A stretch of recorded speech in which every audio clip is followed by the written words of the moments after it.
Hi உறவுகளே, இன்றைக்கி எங்கள் பாப்பாவோட ஃபஸ்ட்டு பர்த்டே. இன்றைக்கி ஃபஸ்ட்டு பர்த்டேங்கிறனால வெளியே போகலாம் அப்படின்னு சொல்லிட்டு நிறைய பிளான் பண்ணி வச்சுருந்தோம். ஆனால் எதுவுமே நடக்கலை. அதுக்கு முன்னாடி அவங்க அப்பா என்ன பண்ணிட்டாங்கன்னா, காலையில் எழுந்திரிச்ச உடனே செல்வமகள் திட்டத்தில் போயிட்டு பணம் போடணும்னு சொல்லிட்டு கிளம்பிட்டாங்க. அதுக்கப்புறம் பாப்பா பர்த்டே அன்றைக்கி 10 பேருக்காவது சாப்பாடு கொடுக்கணும் அப்படின்னு சொல்லி பிளான் பண்ணியிருந்தோம். சமைக்கலாம் தான் இருந்தோம், ஆனால் டைம் இல்லாதனால கடையிலே வாங்கி ஒரு 10 பேருக்கு கொடுத்துட்டோம்.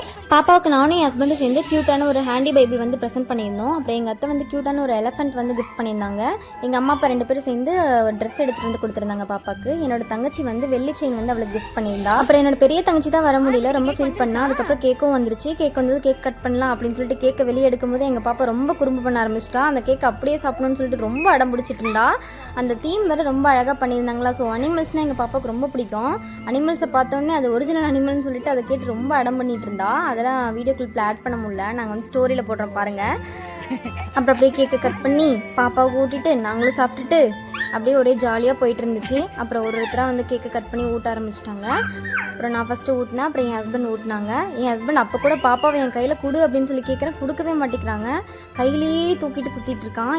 ஆக்சுவலி நாங்கள் நல்லா டெக்கரேஷன் பண்ணி சூப்பராக பண்ணோன்னு பிளான் பண்ணியிருந்தோம். இதே மாதிரி தான் நேமிங் செரமனியும் நாங்களே டெக்கரேஷன் பண்ணி சூப்பராக பண்ணோன்னு பிளான் பண்ணி சொதப்பினோம். இனிமேலாம் வந்து இந்த மாதிரி வேலை பண்ணவே கூடாதுன்னு சொல்லிட்டு முடிவு எடுத்துட்டோம். அடுத்த டைம்லாம் யாராவது ஈவெண்ட் ஆர்கனைசர்கிட்ட கொடுத்ததை கண்டிப்பாக பிளான் பண்ணி டெக்கரேஷன் பண்ணணும். ரொம்ப டிசப்பாயிண்ட் ஆயிடுச்சு, ஆனால் இருந்தாலும் ஹாப்பியாக இருக்குது.